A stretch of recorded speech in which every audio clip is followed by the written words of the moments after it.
Friends, আমি প্রিয়াঙ্কা। আমি চলে এসেছি আপনাদের সামনে নতুন সুন্দর আর একটা ব্লগ নিয়ে। আর এই সেই সুন্দর অপরূপ সেই রাস্তা। আর আপনারা যদি আগের ব্লগগুলো দেখে না থাকেন, ডেসক্রিপশন বক্সে লিংক দেওয়া থাকবে, চেক আউট করে নেবেন। এবার চলে এসেছি আর একটা জলপ্রপাতে। এর আগেটা যেমন দেখলেন বামনি ফলস, এটা তেমন তুর্গা। এ হচ্ছে আরো খতরনাক আর অসাধারণ সুন্দর, এতটাই সুন্দর আপনারা আমার পুরো ভিডিওটা দেখতে থাকুন, তাহলে বুঝতে পারবেন কতটা সুন্দর জলপ্রপাতটা। আর এর কোনো সিঁড়ি নেই, এটা আপনাকে পাহাড় কেটে কেটে নামতে হবে। আর যেখানে আমার আর আমার মায়ের হাঁটু কাঁপছিল, দারুণ জায়গা। দেখুন, এটা এসেছি আর একটা জলপ্রপাত দেখতে। আর সিঁড়িটা দেখেছেন অবস্থা এইরকম, খুব রিক্সে নামতে হচ্ছে। আর একদম ছোট ছোট পাথরের টুকরো আছে, নুড়ি পাথরের মতন ঘর খাচ্ছে। এই বালিটা তো নুড়ি বালি।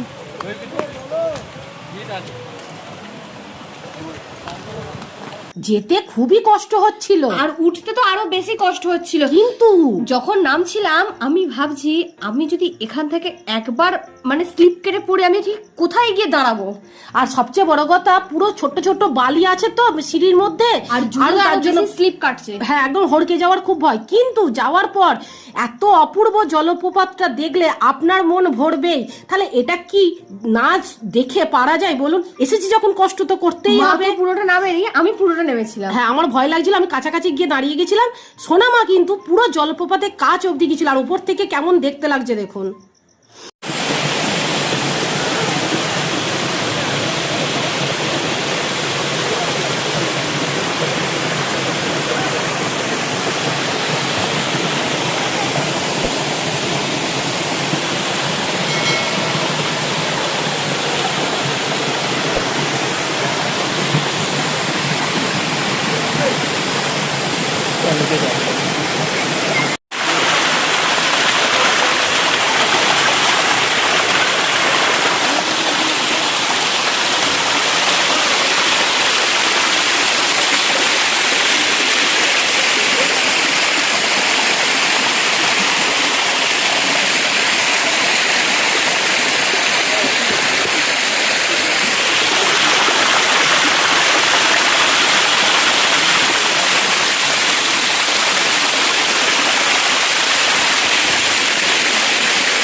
এবার হচ্ছে আবার ওঠার পালা, সেই খতরনাক রাস্তা দিয়ে পুরো খাড়া, জানেন, মনে হচ্ছে পেছন দিকে পুরো উল্টে পড়ে যাব। তাও তো ভালো আমরা এমন টাইমে গেছি ভিড় ছিল না, তাই উঠে আসতে পেরেছি। আর যদি ভিড় থাকতো হড়কে যাওয়ার অনেক চান্স ছিল। আর উপর থেকে দেখুন, রাস্তার উপর থেকে নিচেটা দেখতে কেমন লাগছে। পুরো এইখানে অ্যামেজিং জলবিদ্যুতের যে কারখানাটা মেন, এখানে জলবিদ্যুৎ তৈরি। ওই যে এত ড্যাম রয়েছে না, তুর্গা ড্যাম, এবার যাচ্ছি আমরা তুর্গা ড্যামে। তো এই তুর্গা ড্যাম সহ এখানে আরো বড় বড় ড্যাম রয়েছে বা এই জলপ্রপাতগুলো রয়েছে, যার জন্য এই যে তলায় এগুলো দেখছেন, এইখানে তৈরি হয় জলবিদ্যুৎটা। আর এই পাহাড়ের কোল ঘেঁষে রাস্তাটা একদম অ্যামেজিং। যেতে যে কি ভালো লাগছে। পুরুলিয়া সত্যি দারুণ সৌন্দর্য, পুরো প্রকৃতি একদম সৌন্দর্য এখানে ঢেলে ঢেলে দিয়েছে, শুধু গিয়ে উপভোগ করার অপেক্ষা। তবে আমরা গিয়ে যেটা বুঝলাম, যদি আমরা এটা বর্ষাকালে যেতাম তাহলে আরো বেশি ভালো লাগতো। অবভিয়াসলি যে কোনো পাহাড়ি অঞ্চল বর্ষাকালে দেখবেন আরো সুন্দর কালারফুল হয়ে ওঠে। আর পুরো আমরা এটা অযোধ্যা পাহাড়টা পুরো মানে ঘুরছি, রাস্তা এরকম ভাবে তৈরি অযোধ্যা পাহাড়েরই। হ্যাঁ। আর এই যে এইটা হচ্ছে জলবিদ্যুৎ কেন্দ্রের অফিসটা। আর এখানে পুরোটা এইভাবে মানে ব্যারিকেড করে রাখা আছে, ওখানে যেতে পারবে না, ওদের পারমিশন। আর এই দেখুন কত বড় এরিয়া নিয়ে জলবিদ্যুৎ কেন্দ্রটা, এত বড়, আর হবে নাই বা কেন, এত সুন্দর সুন্দর জলপ্রপাত রয়েছে, এত ড্যাম রয়েছে, তাহলে তো হওয়ারই কথা না, এত জলবিদ্যুৎ কেন্দ্র। আর সত্যি মানে ছোট থেকে বড় সবার দেখার মতন একটা জায়গা। এই দেখুন, এটা হচ্ছে তুর্গা জলপ্রপাতেরই অংশ, তুর্গা ড্যাম। হ্যাঁ, ওই যে জলটা আসছে সেটা এখানে এসে জমায়েত হচ্ছে। এই ড্যামটা দেখে মনে হচ্ছে কিন্তু খুব ছোট, কিন্তু না, এটা প্রচন্ড গভীর। কারণ এটা যদি গভীর না হতো তাহলে কখনোই জলবিদ্যুৎ এটা থেকে তৈরি হতো না।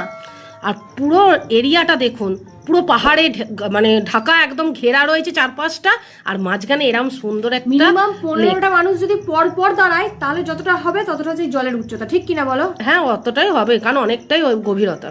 আর এবার লাঞ্চ করে নিতে হবে, অনেকটা দুপুর হয়ে গেছে। সেই সকালবেলা আমরা ধরুন ব্রেকফাস্ট করেছিলাম, লাঞ্চ করে আবার ঘুরবো। হ্যাঁ চলুন। লাঞ্চ করতে আমরা এসে পড়েছি একটা সুন্দর হোটেলে।